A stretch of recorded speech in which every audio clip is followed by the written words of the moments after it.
오늘 본문은 두 가지 사건이 연달아서 나옵니다. 나병 환자라고 불리는 환자의 사건과 중풍병자라고 불리는 환자의 사건입니다. 먼저 나병 환자가 등장합니다. 이 나병은 한센스 병이라고 알려져 있지만 한센스 병이 나병과 정확히 일치한지는 잘 모르겠습니다. 성경에서 나오는 나병은 얼굴이나 몸의 상태를 일그러지게 만들고 옷이나 집을 오염시키는 피부 질환입니다. 현재 한센스 병이 이와 비슷한 증상을 가지고 있습니다만, 이는 한센스 병을 포함한 여러 피부 질환일 수도 있습니다. 확실히 말할 수 있는 것은 나병은 당시 의술로는 고칠 수 없고 율법에 따라 부정한 자로 취급을 받았습니다. 나병에 걸리지 않은 사람과 나병에 걸린 사람은 접촉해서도 안 되며 일정 거리 이상 떨어져 있어야 합니다. 혹여나 사람들이 자신을 발견하지 못하고 접촉할 수도 있기에 사람들이 자신에게서 거리를 두도록 부정하다라고 외치고 다녀야 했습니다. 또한 나병에 걸린 사람은 하나님으로부터 벌을 받은 사람이라 생각되었습니다. 하나님이 선택한 백성, 이스라엘 공동체 안에 들어올 수도 없고 공동체 안에 들어오고자 해서도 안 됩니다. 그렇기에 나병에 걸린 사람들은 하나님과의 관계도 사람과의 관계도 회복할 수 없는 지경에 이르게 됩니다. 하지만 오늘 본문은 이러한 사회적 통념이 완전히 깨집니다.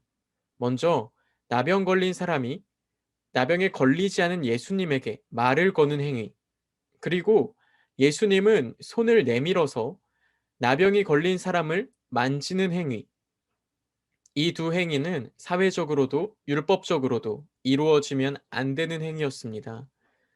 율법적으로 본다면 나병 환자와 접촉한 예수님은 부정한 사람이 되어야 합니다. 그러나 오늘 본문은 오히려 나병 환자가 고침을 받게 됩니다. 예수님은 나병 환자의 모든 질병과 더불어서 관계를 회복시키십니다. 율법에 따라 병이 나은 것을 증명하므로 이스라엘 공동체 안으로 들어가게 하시고 율법으로 자유하게 하십니다. 또한 사회적으로 자유하게 하십니다. 이어서 나오는 사건은 중풍병자의 사건입니다. 바리새인과 율법 교사들이 앉아 있는 가운데에 예수님의 모습을 상상해 보시기 바랍니다.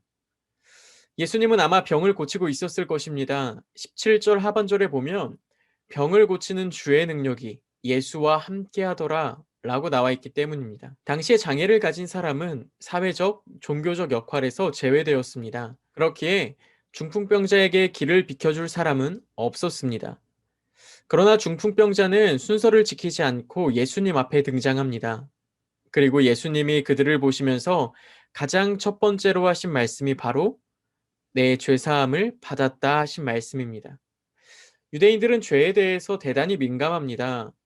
바리새인과 율법 교사들은 더더욱 그러합니다.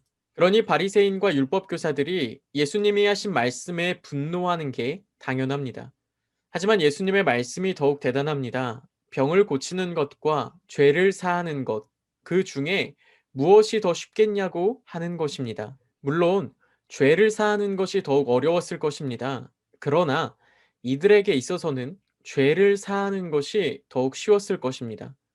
그들에게는 죄를 사할 수 있는 죄사함의 제사가 있었으니까요. 자신들이 죄를 용서할 수 있는 권세가 있는 것은 아니지만 율법에 따라서 죄를 용서받을 수 있는 방법은 있었습니다. 하지만 중풍과 같은 장애나 질병은 해결할 수 없었습니다. 그러니 그들의 입장에선 중풍을 고치는 것이 더욱 어려운 일이었을 것입니다. 하지만 예수님의 질문은 정반대입니다. 죄를 사하는 것이 중풍을 고치는 것보다 더욱 어렵다는 것을 말씀하기 위해 이러한 질문을 하신 것입니다. 제사를 통해서 용서를 받는 것이 아닌 예수님을 통해서 죄를 용서받을 수 있다는 것을 보여주신 것입니다.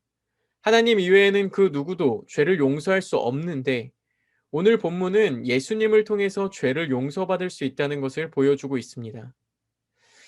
오늘 이 두 사건은 예수님이 하나님 되심을 분명하게 나타내고 있습니다. 나병 환자 사건은 하나님이 벌하시고 하나님만이 고칠 수 있는 나병, 그를 만지는 사람마다 부정하게 되는 나병을 예수님이 굳이 만지심으로 나병을 고치셨습니다. 마치 예수님이 나병 환자의 부정함을 가져가는 것처럼 보입니다. 중풍병자 사건도 죄를 사하는 권세가 오직 하나님께만 있는데 이제는 예수님께서 죄를 용서할 수 있는 권세가 있는 분으로 보여줍니다. 예수님께서 하나님 되심을 보여주고 있습니다. 오늘 하루도 예수님께서 나의 부정함을 깨끗이 하시고 예수님 안에서 자유를 누리는 그러한 하루가 되기를 소망합니다.